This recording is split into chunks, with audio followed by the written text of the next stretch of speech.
سيدنا محمد الذي تنحل بالقدة فرج به القراب وتقضى بالحوائج وتنال به الرغائب وحسن الخواتم ويستسقى الغمام بوجهه الكريم وعلى إنصابه في كل لمحة ونفس بعدد كل معلوم لك وبعد.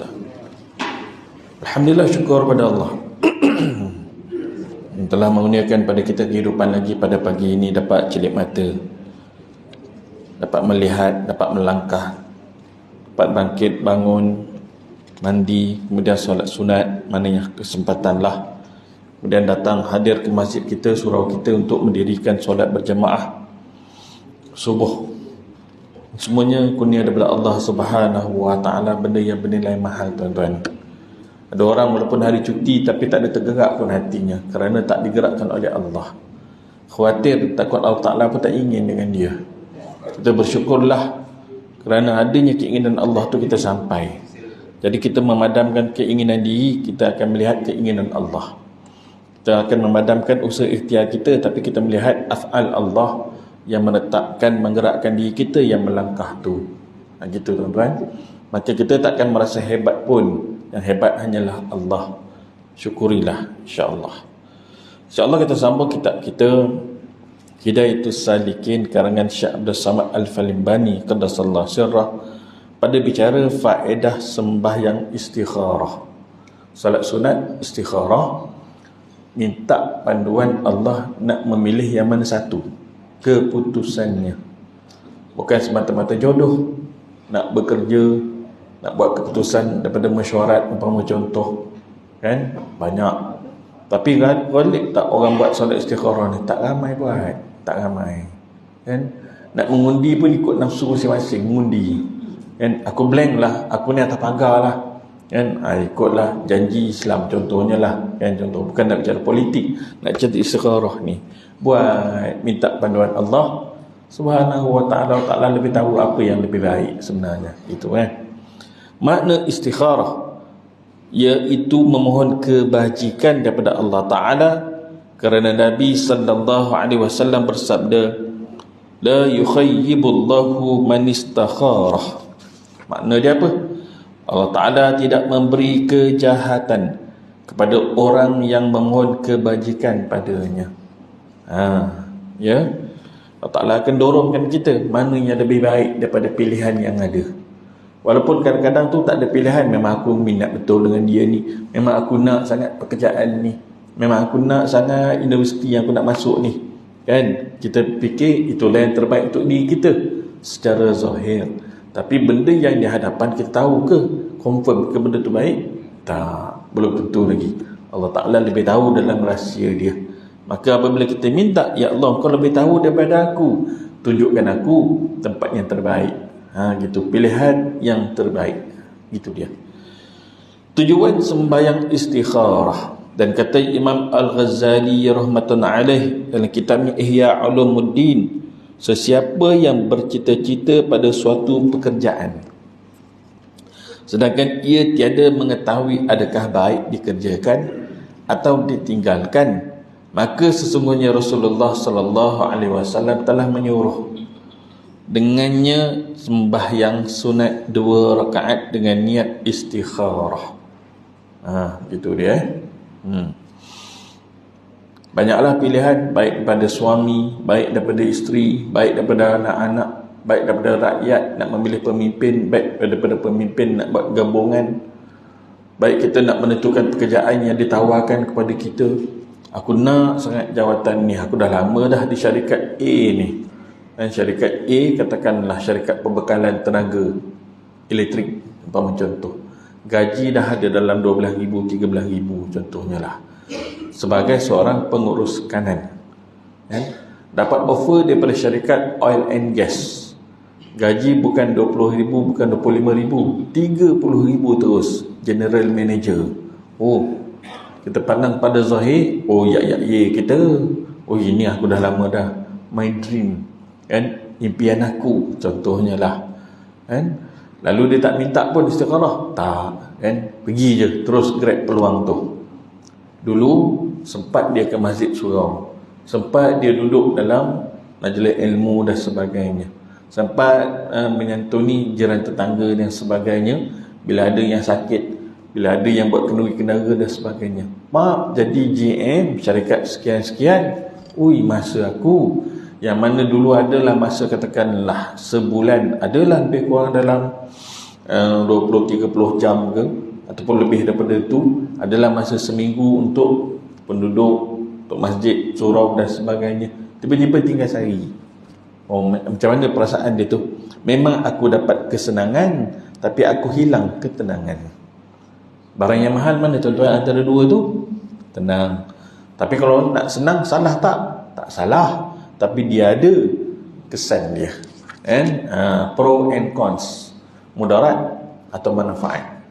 Jadi kita pilih, tengok Allah Ta'ala dah letakkan aku pada tempat ni. Sekarang ada tawaran di tempat yang lain ni. Tengok, minta panduan Allah. Apakah kita jadi baik atau kita semakin mengundur ke belakang. Begitu. Niat sembahyang istikharah.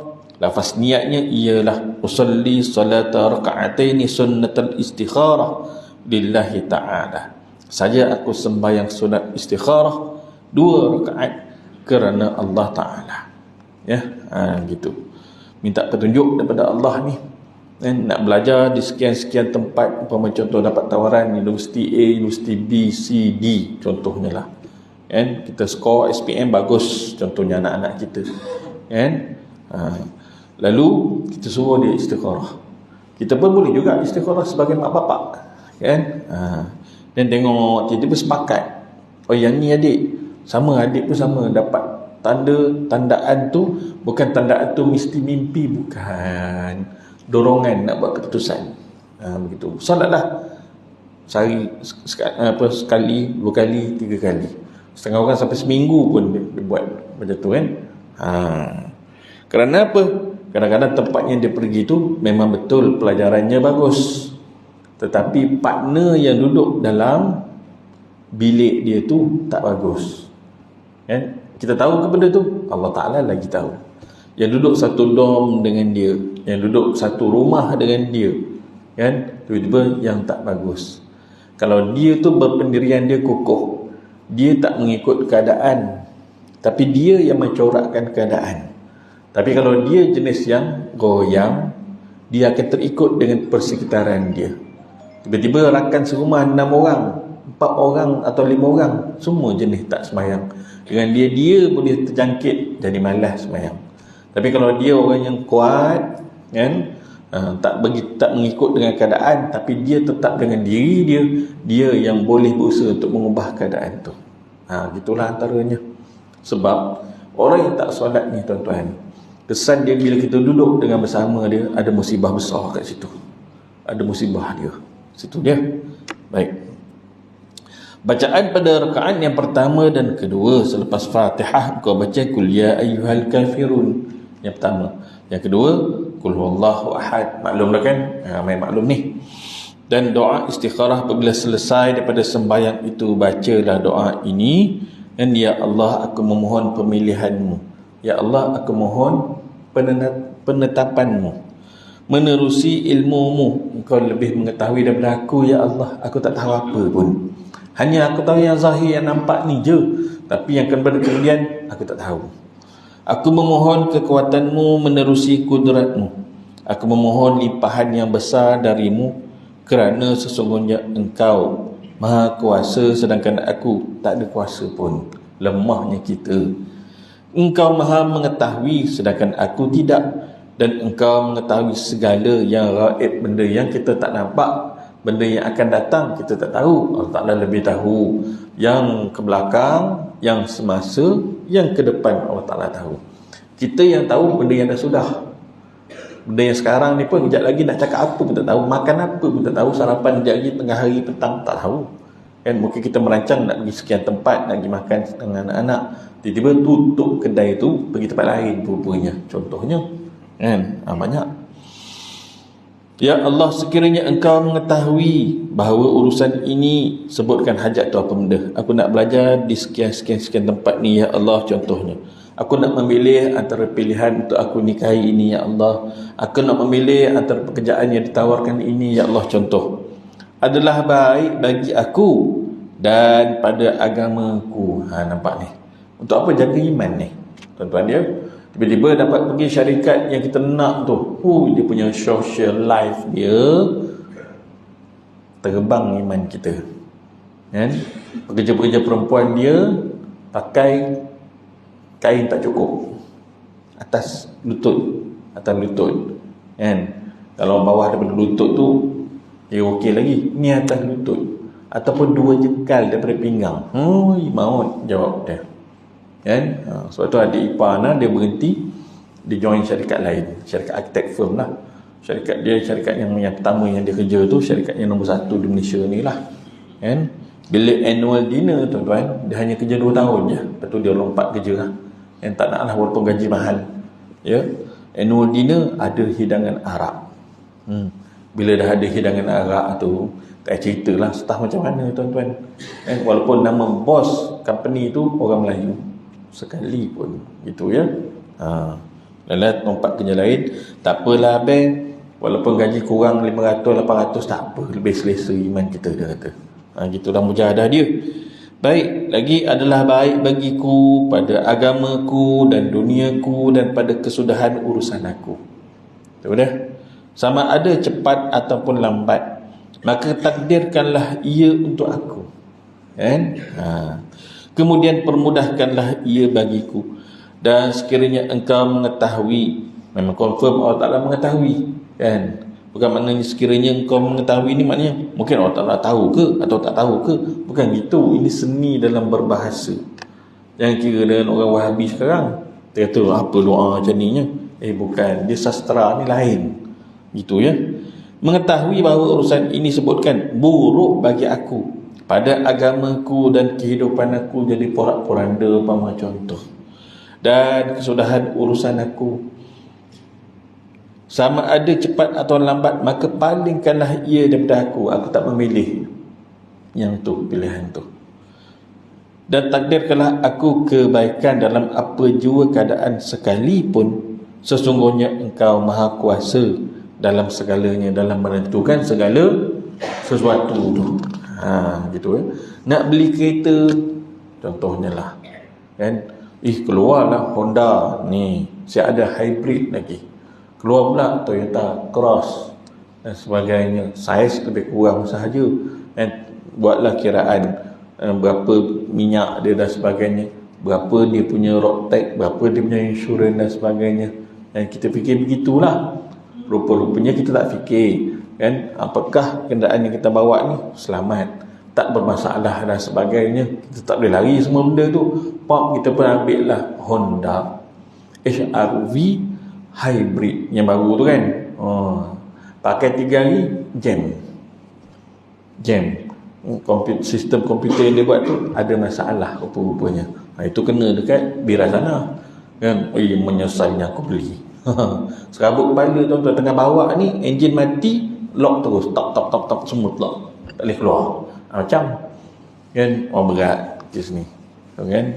Hantar ke Honda 2 minggu baru siap, baru pulang balik. Kereta baru bukan kereta lama. Gitu kan. Allah Ta'ala lebih tahu kan. Ya, nampak sangat gitu kan. Baik, dalam kehidupan kita dia ada ujian tuan-tuan. Kadang-kadang Allah Ta'ala hantar satu ujian yang kecil untuk menyelamatkan kita daripada musibah yang besar kan.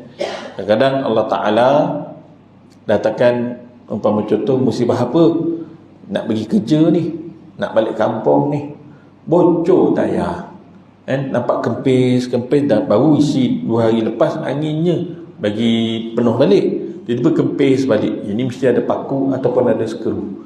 Pergilah ke kedai, pergi kedai tak pam gitu je, dia tanggalkan tayar tu buat keluar.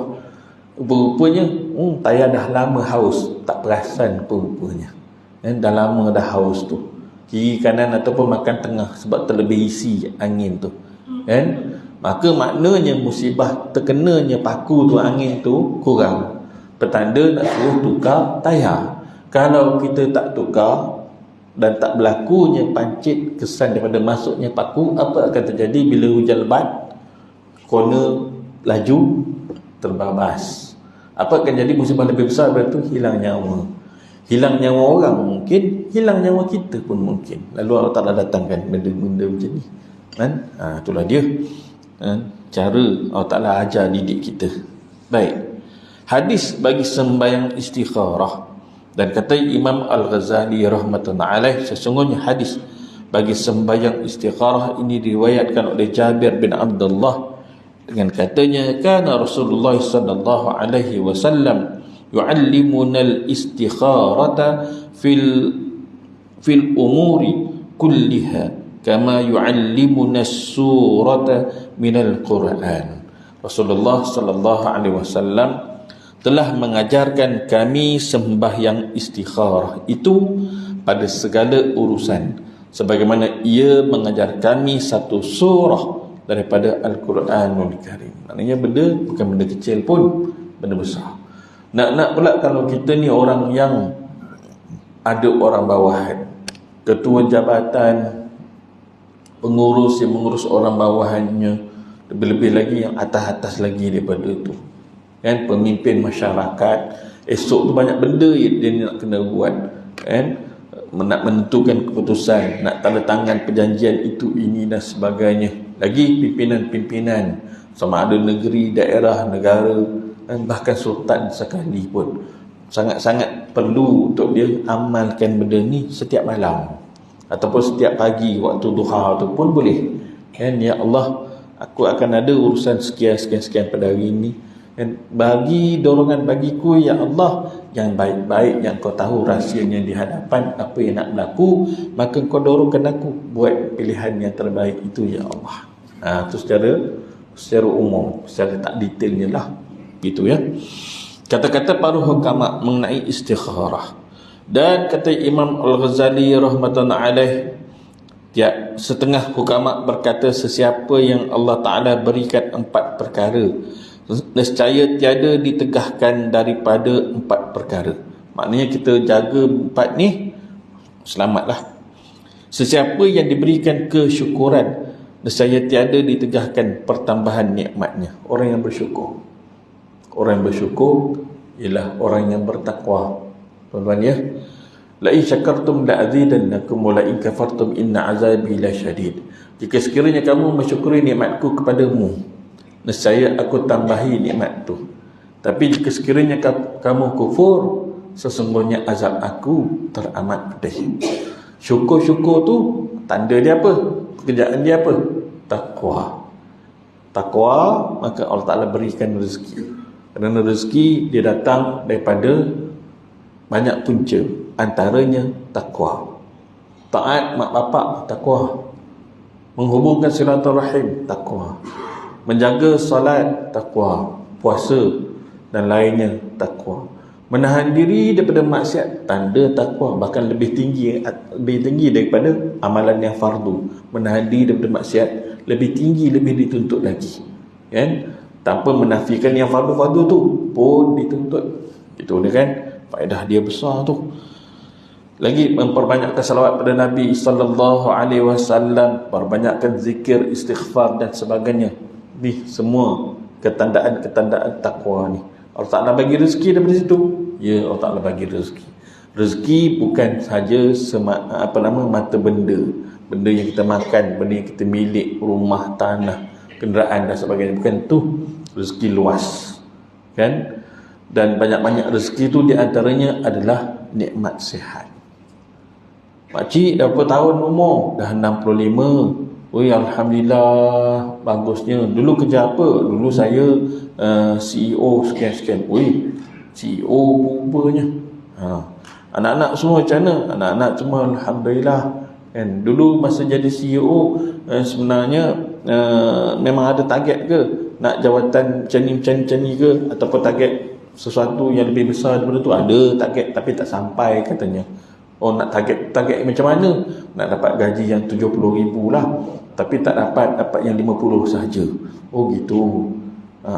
So sekarang ni macam mana? Itu je lah, ralat sikit lah Ustaz. Ingat ujung-ujung umur dapatlah yang 70,000 tu, rupanya tak dapat. Makcik, cuba tengok apa yang ada yang kita dah dapat sebelum ni. Anak-anak baik, rezeki. Kita dapat hidup, rezeki. dapat beramal rezeki, sihat pula rezeki. Orang setengah-setengah orang kan, umur 30 dah buta, umur 35 40 dah kecil manis kan. Nak sampai ke masjid surau tak sampai-sampai juga. Dulu mencita-citakan nak datang, pok datang sakit, tak datanglah jawabnya kan. Lagi apa benda lagi? Banyaklah dapatnya ilmu rezeki. Dapat beramal pula dengan ilmu tu, lagi rezeki kan. Dan rezeki yang paling besar berhubung hati dengan Allah Subhanahu wa taala. Situ dia kan. Jadi takwa-takwa tu tanda kesyukuran. Baik. Kedua, sesiapa yang diberikan taubat, nescaya tiada ditegahkan daripada diterima doanya. Dan siapa yang Allah Ta'ala dorongkan untuk bertaubat, kesal daripada terjatuhnya dalam maksiat. Benda baik, dorongan Allah. Dan benda buruk, kita nisbahkan dorongan syahwat kita, nafsu kita. Hakikatnya baik buruk ketetapan daripada Allah. Kenapa juga daripada kita cuba menahan diri kita daripada jatuh dalam kerosakan, tiba-tiba jatuh juga. Kita tak boleh lari tu daripada takdir tu. Betul? Ya, kena beriman begini kan. Tapi pada adabnya, ini adalah kerana kesalahan aku sendiri, tak boleh dinisbahkan dengan Allah. Itu adab, bahasa adab ni kan. Baik, kenapa Allah Ta'ala jatuhkan sedemikian? Kerana Allah Ta'ala nak menzahirkan pengampun pemaafnya. Syarat dia taubat tu. Syarat dia taubat tu. Kalau tidak, apa fungsinya ni kan? Maha pengampun, maha pemaaf. Ni kerana adanya dosa yang hamba aku buat, lalu dia minta taubat bagi aku. Dia datang kepada aku dan keadaan dia berjalan pada jatuh, aku berhadap dengannya dalam keadaan berlari. Begitu lagi cepat kan Allah Ta'ala punya kasih sayang rahmat tu mendatangi orang yang nak kepadanya. Ketiga, sesiapa yang diberikan istikharah, nescaya tiada ditegahkan kebajikan. Siapa yang didorong nak buat keputusan ni, istikharah sekejap, minta pertolongan dengan Allah Ta'ala, maka Allah Ta'ala berikan pada dia tu kebajikan, pertolongan. Buat yang elok ni, yang ni insyaAllah, yang ni confirm. Allah Ta'ala yang tahu confirm tak confirm tu, kita tak tahu. Dan yang keempat, sesiapa yang diberikan musyawarah, nescaya tiada ditegahkan kebenarannya. Ini pentingnya musyawarah-musyawarah kan, daripada kata sepakat. Itulah dia ada keberkatan dia. Jangan musyawarah lain, tiba-tiba buat keputusan sendiri. Gitu kan. Banyaklah berlaku di mana-mana sekalipun. Kemudian kita pergi kepada faedah sembahyang hajat. Rasulullah sallallahu alaihi wasallam apabila baginda dirundung masalah, yang baginda tak ketahui apakah jalan keluar ataupun jalan penyelesaian pada satu masalah, baginda akan salat sunat 2 rakaat. Setengahnya menyatakan inilah dia, yakni sembahyang hajat. Gitu dia. Sembahyang hajat 12 rakaat. Sepanjang-panjang solat hajat 12 rakaat. Orang kita maklum selalu 2 rakaat sahaja. Tu kan. Solat hajat ada 12, kalau nak buat 12 lah. Ada lagi dengan cara-cara yang lain buat 2 rakaat sahaja. Yakni setelah sesudah membaca surah Al-Ikhlas, Qul huwallahu ahad tu kan 1000 kali. Selepas isyak, maknanya katakanlah lepas maghrib kita tidur sekejap, lepas tu prepare untuk solat isyak kan. Lepas tu dengan selepas solat sunat ba'diyah isyak, sama ada 2 ataupun 4 rakaat, buat bacaan surah Al-Ikhlas serta dengan ada wuduknya kan. Dia tak ada wuduk dengan ada wuduk lain kesan dia tuan-tuan. Baca 1000 kali kan. Nak permulaan Al-Ikhlas sunat ada bismillah, silakan. Dan yang kemudian tu tak ada bismillah pun tak apa kan, sampailah ke yang ke 1000 tu. Kemudian solat sunat hajat 2 rakaat, insya-Allah makbul doa tu kan. Surah Al-Ikhlas, surah tauhid kan, kita mentauhidkan Allah, hanya Allah saja tempat kita bergantung ni, insya-Allah Allah Taala makbulkan hajat yang besar-besar tuan-tuan ya. Tak ramai orang tahu ni. Kata Imam Al-Ghazali rahmatullahi alaih, sesiapa yang sempit picik bagi dirinya pada beberapa pekerjaan kan, dia sedang menghadapi satu situasi, dia tertekan dah.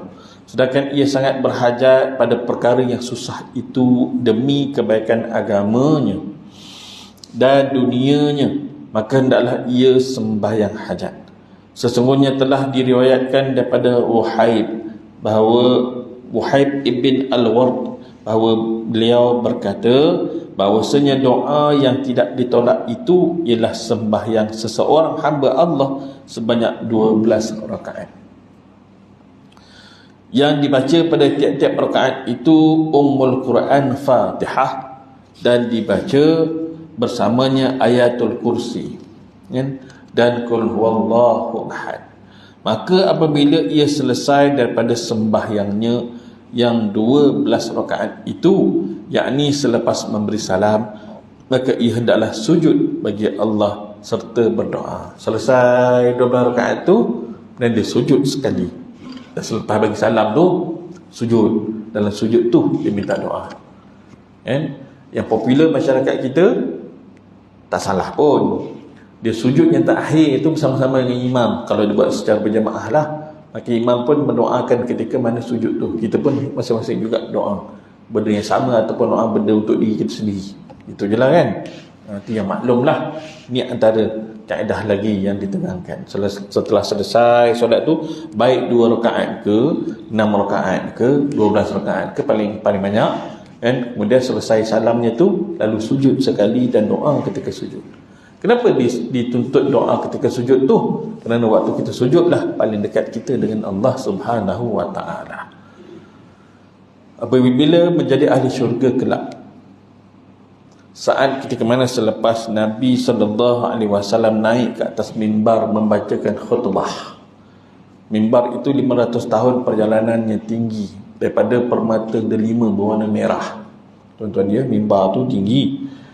Sebelum itu Nabi Musa AS naik membaca kitabnya, Nabi Daud AS, lagi Nabi Isa AS, 3 orang Nabi. Kemudian Nabi kita, Nabi Muhammad SAW, yang lain tu membaca kitab mereka. Nabi kita bukan membaca Al-Quran tetapi membaca khutbah. Selesai membaca khutbah, maka terbukalah dinding akhdar. Dinding akhdar ialah hijab antara makhluk dengan Allah. Lalu terbukalah hijab tersebut, terzahirlah zat Allah Subhanahu wa ta'ala, lalu sujud semua makhluk yang ada di dalam syurga, baik namanya jin yang terpilih menjadi ahli syurga, begitu juga manusia, begitu juga apa sahaja yang ada di dalam syurga tu, dengan menara-menara, dengan mimbar-mimbar, dengan segala benda, semuanya sujud dengan cara masing-masing selama 40 tahun sujudnya tu. Walhal sebelum tu mereka berkata ingin sujud, Allah Ta'ala tak izinkan. Ini bukan lagi tempat untuk solat, bukan untuk rukuk, bukan untuk sujud. Ini tempat bernikmat-nikmat. Tetapi akhir sekali rupanya automatik, bila Allah Ta'ala zahirkan zatnya, terbukalah hijab itu, automatik semua sujud habis. 40 tahun lamanya, yakni 40 tahun akhirat, yang mana seharinya 1000 tahun dunia. So 1 kali 40 kali 365 macam tu kan. Pandai-pandailah kira, dapatlah jawapan dia. Tu dia. Lafaz takbir dan niat bagi sembahyang hajat. Lafaz takbir dan niatnya pada tiap 2 rakaat ialah usalli raka'ataini sunnatal hajati lillahi ta'ala. Saja ke solat sunat hajat 2 rakaat kerana Allah. Gitu kan. Mudah je, ramai orang tahu. Tapi yang level budak-budak sekarang tahu ke tak? Yang remaja-remaja tahu ke tak? Kurang tahu. Makin kurang. Tuan-tuan ya, makin kurang. Ya, dia zaman kita zaman fitnah. Ilmu semakin kurang dengan dimatikan para alim ulama. Ada lagi ustaz-ustaz dan sebagainya, tapi ilmu mereka makin kurang. Dan yang lebih alim tu seorang Allah Ta'ala ambil. Macam tu. Doa dalam sujud selepas memberi salam. Apabila ia selesai daripada sembahyang itu selepas memberi salam, maka ia sujud bagi Allah dan dibacakan doa di dalamnya. Saya baca je lah yang Melayu. Tuan-tuan takkan hafal punya yang bahasa Arab ni, kan? Dan kita pun disuruh berdoa yang kita faham, kan? Kalau tak bercakap saja, apa tu pun tak masuk dalam kepala. Kan? Tujuan doa, benda untuk didapatkan hajatnya. Bila nak didapatkan hajatnya tu, mestilah kita faham apa hajat kita, sudah tentu. Dan kita hadirnya hati masa berdoa tu. Ada orang tak hadir hati pun, kan? Dia doa tu sekadar hafalan dia saja. Kan? Ya, lebih kurang amin. Nak bagi-bagi tak nak bagi sudah. Oh, memang tak bagilah jawabnya. Kan? Dia tak ada pengharapan. Dia ada kaedah, ada caranya mengangkat Allah setinggi-tingginya, melantaikan diri kita serendah-rendahnya. Kan? Akulah yang paling jahil, akulah yang paling bodoh, akulah yang paling malas, ya Allah. Wahai kita beramal, ya, tapi kita tetap mengaku kitalah yang paling malas. Kalau nak dinisbahkan dengan Rasulullah sallallahu alaihi wasallam, yang paling rajin sekali. Itu dia kan. Subhanallah. Lalu apabila kita melantaikan diri kita, sangat merendah diri ni, Allah Ta'ala suka. Macam itulah. Artinya doa tu, Maha Suci Tuhan yang memakai sifat keperkasaan, perkasa, kuat, kukuh, kan? Maha kuat. Dan berfirman dengannya, Maha Suci Tuhan yang berselimut dengan kemuliaan, kan? Yang berselimut tu bukan macam kita ni. Maha Suci Tuhan yang berpakaian dengan kemuliaan. Dan pakaian kemuliaan bagi dirinya tu sifat kemuliaan. Hati dengannya, Maha Suci Tuhan yang dapat menghitung segala-gala itu dengan ilmunya. Maha Suci Tuhan yang tiada pihak lain patut ditasbihkan kecuali kepadanya, hanya pada Allah. Maha Suci Tuhan yang mempunyai kurnia dan kelebihan. Maha Suci Tuhan yang mempunyai ketinggian dan kemurahan. Ni semua mengangkat Allah ni. Awal-awal lagi dia dah tunjuk dah. Maha Suci Tuhan yang mempunyai pemberian dan nikmat. Aku memohon padamu dengan segala janji kemuliaan daripada arasmu, dan dengan sepenuh rahmat daripada kitabmu, dengan namamu yang maha agung dan kebesaranmu yang maha tinggi, dan dengan kalimat-kalimatmu yang sempurna, yang tidak dapat dijangkaui, sama ada orang yang baik atau orang yang jahat, agar engkau bersalawat ke atas Nabi Muhammad sallallahu alaihi wasallam. Ni pintu dia. Ni pintu dia, tuan-tuan ya. Kenapa adanya selawat Nabi dalam doa kita awal? Itu namanya mengambil tawassul. Itu tawassul sebenarnya tu. Kan, bertawassul. Bertawassul ni maknanya macam minta kabel lah, kabel. Kabel yang paling dekat dengan Allah siapa? Rasulullah sallallahu alaihi wasallam. Kenapa kita tak direct saja dengan Allah? Adab. Sebab Rasulullah lah sampainya ilmu, sampainya iman kepada kita. Maka kita beradab dengan mengangkat Rasulullah sallallahu alaihi wasallam. Bahkan Allah Taala pun suruh buat macam tu. Gitu dia. Jangan jadi pada setengah orang kan, selawat banyak. Zikir pada Allah tu mananya? Kan dalam selawat tu ada sebut nama Allah tak? Ada. Itulah dia poyo sangat. Allahumma salli ala sayyidina Muhammad. Ada nama Allah dalam tu, duduk dah. Situ dia. Kan? Tak faham. Kemudian lagi, sama ada orang yang baik atau yang jahat, agar engkau berselawat ke atas Nabi Muhammad sallallahu alaihi wasallam, iaitu Nabi rahmat, dan ke atas keluarga Nabi Muhammad sallallahu alaihi wasallam. Allahumma salli ala sayyidina Muhammad. Kemudian engkau pohonkan kepada Allah Ta'ala segala hajatmu yang tiada membawa kepada maksiat. Kan? Doa-doa tu jangan ada doa yang memutuskan hubungan silaturahim. Doa-doa tu jangan minta dicabut nikmat pada dia orang tu, melainkan kerana apa? Kalau tercabut nikmat itu, maka dia kembali kepada engkau ya Allah menjadi taat. Itu boleh. Ini tak, kita dalam doa tu ada dengki rupanya. Ya Allah, dia tu pemalas, tarik rezeki yang dia ada pada dirinya tu, naik pangkat tu, bagi pada aku ya Allah. Kan? Itu kurang ajar namanya. Itu kan tuan-tuan, silap dalam berdoa rupanya. Ada hasad dalam tu rupanya. Yang sepatutnya ya Allah, kurnialah nikmat yang sama yang ada pada si fulan diberikan juga pada diri aku. Maknanya tak tanggal nikmat pada dia orang tu dan diberi juga pada diri kita. Itu betul. Itu namanya cemburu. Cemburu dia tak sama dengan dengki. Dengki yang ada pada orang tu nak bagi pada diri kita, cabut pada orang tu. Itu dengki. Itu khianat namanya. Kan? Sebenarnya khianat lain, dengki lain. Tapi orang Melayu kita, dia tambah jadi double tu. Nak bagi sedap lagi cakap tu. Nescaya dimustajabkan oleh Allah Ta'ala, insya-Allah. Dan Allah itu tempat meminta pertolongan, bukan yang lain. Ya. Inilah yang disebut oleh Imam Al-Ghazali rahmatullahi alaih dalam kitabnya Ihya Ulumuddin. Jadi ni dia saring, ambil petikan dia masuk dalam kitab ni, Hidayatus Salikin. Baik, sembahyang hajat 2 rakaat. Adapun yang disebut oleh Syekhul Islam Zakaria Al-Ansari, subhanallah, ini bukan saja Syekhul Islam Zakaria Al-Ansari ni seorang waliullah.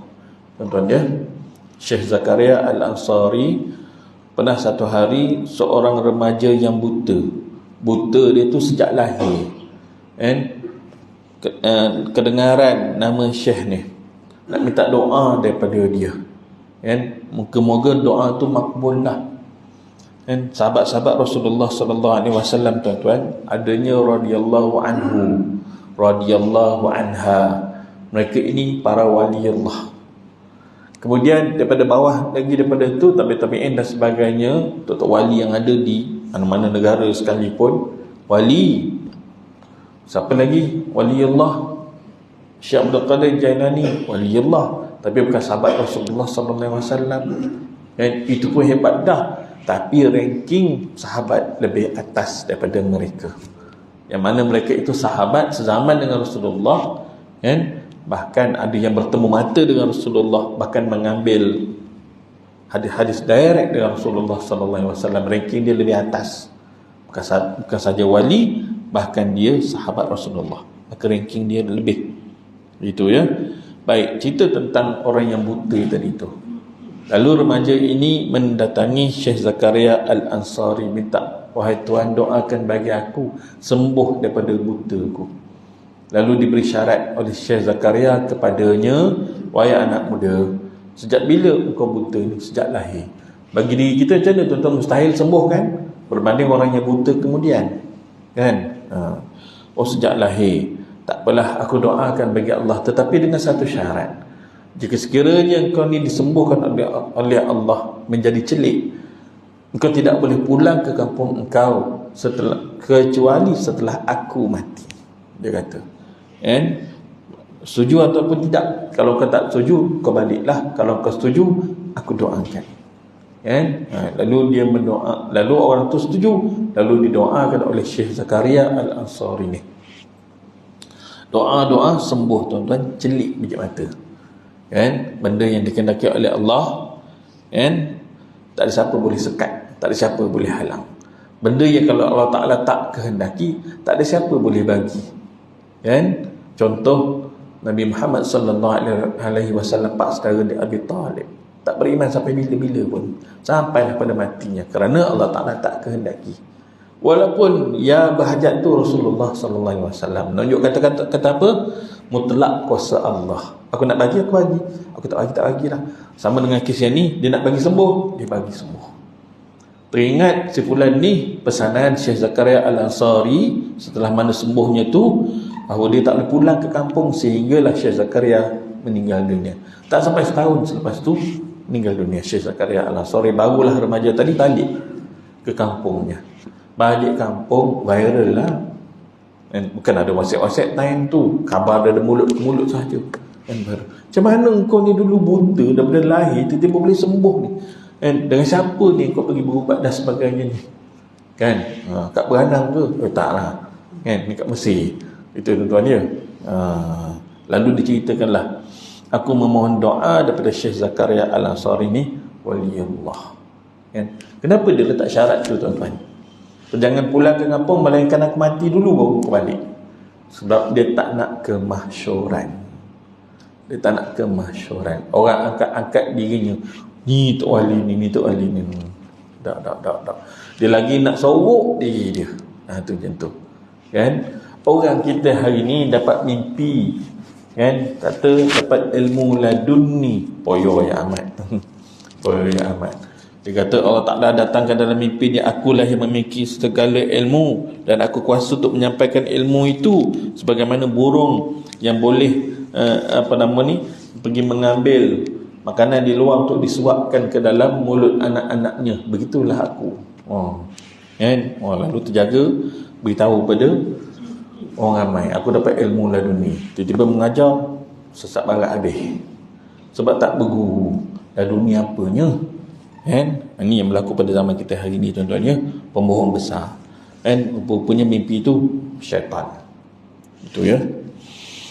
Baik, Syekh Zakaria Al-Ansari sebut dalam kitabnya Syarah Ar-Raud, sembahyang hajat itu 2 rakaat sahaja, kerana hadis Nabi sallallahu alaihi wasallam menyebutkan sesiapa yang ada baginya sesuatu hajat kepada Allah atau kepada mana-mana Bani Adam, anak Adam ni, maka hendaklah ia berwuduk dan mengelokkan wuduknya, sempurnakan wuduk tu. Ya, kemudian ia sembahyang 2 rakaat, kemudian memuji Allah serta selawat ke atas Nabi sallallahu alaihi wasallam. Banyakkanlah selawat 100 kali ke? Macam tu ya. Tuan-tuan, memperelokkan wuduk tu melebihkan basuhan. Bila kita basuh di bahagian muka ni, biar kena sampai ke bahagian leher. Ya. Bila kita basuh bahagian tangan ni, biar melepasi sampai ke atas ni. Sini. Bila kita sapu air di kepala ni, biar sampai ke batang tengkuk belakang. Biar banyak area yang kena air wuduk tu, tanpa membazir. Air tu jangan buka besar, takung elok-elok. Bila kita basuh di bahagian kaki, biar sampai ke betis-betis. Macam tu. Itu namanya menyempurnakan wuduk tu. Dan jangan lupa membaca doa sesudah wuduk, berhadap pada arah kiblat, dan mengangkat tangan hadap ke langit, dongakkan kepala tu, bacalah doa sesudah wuduk. Hafal doa tu. Terbuka ke-8 pintu syurga, tuan-tuan ya. Kita doa tu dalam keadaan hati kita berhajat sangat-sangat. Bukan sekadar doa, sekadar memenuhi keperluan doa saja, kan gitu. Baik. Kemudian berdoalah, tiada Tuhan kecuali Allah yang Maha Penyantun lagi Maha Pemurah. Maha suci Allah, Tuhan yang mentadbir arasy yang agung, yang besar gila tu arasy tu. Pujian itu bagi Allah, Tuhan yang mentadbir sekalian alam. Aku bermohon padamu perkara yang memestikan mendapat rahmatmu serta keampunanmu, ya, mendapat habuan daripada segala kebaikan dan mendapat keselamatan daripada segala dosa. Ya, kita puji, boleh buat doa yang sendiri pun boleh. Tambah, ya Allah, sekalian rezeki di langit, di bumi, di mana sahaja adalah rezekimu. Aku juga telah dikurniakan rezeki sekian lama olehmu, ya Allah. Sudilah kiranya, ya Allah, Engkau menambahi sedikit rezeki bagi aku, melimpah ruah daripada yang halal lagi baik, agar dengan keberkatan rezeki itu, ya Allah, dapat aku tolong bantu keluargaku dan orang-orang yang susah. Itu cara dia. Jangan semata-mata untuk diri kita, family kita je, untuk manfaat orang lain sekali. Gitu. Biar ada besar harapan dia, tuan-tuan ya. Dan janganlah engkau tinggalkan sebarang kesusahan, melainkan engkau leraikan, bukakan, rungkaikan. Dan jangan engkau tinggalkan sesuatu hajat yang engkau redha, melainkan engkau tunaikan. Wahai Tuhan yang amat penyayang. Itu ya, tuan-tuan ya. Elok juga apabila ada hajat ni, bersedekah dulu, baru salat hajat. Sekarang nak sedekah online boleh, transfer Zoom masuk dalam akaun surau kita. Boleh kan? Alang-alang nak ninduk ni benda hajat besar ni, pop boboh RM50. Boleh? Boleh sangat, tuan-tuan. Ataupun kita tahu ada jiran kita yang susah kematian suami, tahu nombor akaun dia, kan? Haji Bahar dah pernah share apa contohnya lah, kan? So kita bank in senyap-senyap, tak payah beritahu orang tu, tak apa. Kak Mah, saya dah bank in untuk Kak Mah RM50 contohnya lah. Tak payah beritahu, tak apa, senyap-senyap je. Senyap-senyap je. Dan tiba-tiba dia tengok dalam akaun tu, siapalah yang masukkan ni, ya Allah, tambahlah rezeki dia. Kita masukkan dalam keadaan dia tak tahu. Dia mendoakan kita dalam keadaan kita tak tahu. Masing-masing tak tahu. Yang Maha tahu siapa? Allah. Dikabulkan dua-duanya sekali. Subhanallah. melainkan engkau tunaikan wahai Tuhan yang amat penyayang. Dan kata Syekhul Islam dalam kitab Ar-Raud tadi tu, apa yang disebutkan pada hadis itu bahawa sembahyang hajat itu 2 rakaat adalah yang termasyhur yang kita nak buat ni lah. Tapi harus kalau nak buat sepanjang-panjangnya 12 rakaat kerana hajat yang besar-besar. Kan kata guru kami Tuan Guru Syekh Abdul Rahman Jaafar Al-Khalidi, dan juga kata guru kami Ustaz Hilmi Ramli belah utara sana, antara faedah itulah dia solat hajat tadi, dan lagi satu adalah bacaan surah Al-Ikhlas 1000 kali. Hajat yang besar-besar, sembuh daripada penyakit, jauh daripada bala musibah. Kadang-kadang anak lari tak balik-balik buat ni. Contohlah, contoh suami lari tak balik-balik, ada tak ada contoh ya, macam-macam lah. Nak jaga minta Allah Ta'ala tutup ke air bandi kita. Zaman hari ni orang buka air terang-terang, simple, mudah-mudah gitu je kan. Dia tak tahu cerita dan sebagainya, kita diuji dan seumpamanya tu. Senang-senang je dia nak dapat banyak like, banyak follower, highlight benda-benda yang macam ni, keaiban orang dia dedahkan. Oh ya Allah, pelik sungguh lah, pelik sungguh. Hajat itu 2 rakaat adalah yang termasyhur solat hajat tu. Apabila Imam Al-Ghazali menukilkannya di dalam kitab Ihya Ulumuddin bahawa sembahyang hajat itu 12 rakaat, ia diam mengenainya. Maknanya dia tak bantah. Dia tak bantah kan. Imam Al-Ghazali orang yang diberikan ilham oleh Allah Subhanahu wa taala melalui gurunya Syekh Ali Farmadi kan. Saya ada upload dalam Facebook saya makam Syekh Ali Farmadi ni kan, di mana Baghdad ni apa gitu kan. Orang ingatkan saya pergi ziarah kat situ, wah saya ambil gambar tu, saya screenshot, bubuh lah yang nak menunjuk peringatan pada orang lain. Inilah dia makamnya, guru kepada Imam Al-Ghazali, yang merupakan guru kepada adik Imam Al-Ghazali asalnya. Satu hari Imam Al-Ghazali jadi imam, adiknya di belakang bersama dengan orang-orang yang lain lah kan. Tak pasti solat tu solat siang ke solat malam. Tiba-tiba adiknya mufarakah, pisah daripada abangnya dan abangnya menyedari bahawa adiknya mufarakah, berpisah tu. Lalu apabila balik ke rumah, dia mengadu pada si mak, adik aku malukan aku daripada kawan-kawan yang lain yang duk nampak ni, kenapa dipisahnya ni. Lalu ditanyalah pada adik, kenapa adik buat macam ni kan. Ketika sembahyang belakang abang, adik nampak belakang abang ada darah dan belakang abang ada darah. Lalu adik pisahlah sebab darah kan najis. Rupanya bukan darah yang zahir tu, ingatan dia ketika masa dia sedang solat si abangnya ni, teringat tentang darah wanita, terfikir tentang permasalahan fiqh darah wanita. Tuan-tuan, Imam Al-Ghazali alim tauhid, alim fiqh, tahu juga ilmu tasawuf, tapi ilmu kesufian atas lagi yang benda tu belum sampai. Lalu adiknya transparent, nampak macam tu. Lalu ditanyalah ke si abang pada si adik, siapakah guru kau? Ni Syekh Ali Farmadi, seorang tukang kasut. Seorang tukang kasut yang alim. Kita jangan pergi, tuan-tuan, pergi jumpa tukang kasut dekat Bank Islam tu tanya dia ngaji ilmu. Dah, bukan gitu. Tukang kasut dulu lain. Dan para wali Allah ni, dia pelbagai watak dia ada, pelbagai watak. Dan dia akan jaga kesalehan dirinya, hubungan dia dengan Allah, dan dia selalu buat pekerjaan yang orang tak sangka pun dia tu wali Allah, sebab dia tak nak orang tahu dia wali Allah. Tu macam tu ceritanya. Dan ada juga orang yang dalam keadaan kan mewah kan, tapi kemewahan tu tak mematikan hati dia. Dia kawal harta tu di bawah tapak kakinya, bukan beraja di atas hati dia. Betul kan? Sedekah dia tak terkira banyak ni, kita tak tahu. Dan bukan dia gemar-gemburkan dengan video ke, aku dah baik sana, aku dah baik sini ke, aku dah ambil cek dan sebagainya, tunjuk gambar selfie. No, tak ada. Kan? Pelbagai cara para wali Allah ni Allah Ta'ala hantar kaedah masing-masing ya. Semuanya terjaga. Itu tuan-tuan ya. Mudah-mudahan apa yang kita dapat perkongsian pada pagi ini ada yang terbaik, insya-Allah. Akan datang bicara adab sembahyang bagi perseorangan. Orang sembahyang seorang-seorang ni, bagaimana adab dia nak sembahyang seorang-seorang tu, ada tata cara dia. Wallahu a'lam. Aku qali hadza wa astaghfirullahal azim li wa lakum. Wassalamualaikum warahmatullahi wabarakatuh. Bismillahirrahmanirrahim. Allahumma faqqihna fid din waftah lana futuhal arifin waj'al a'malana khalisatan liwajhikal karim. Allahumma arzuqna fahman nabiyyin wa hirzal mursalin wa ilhaman malaikatil muqarrabin bi rahmatika ya arhamar rahimin.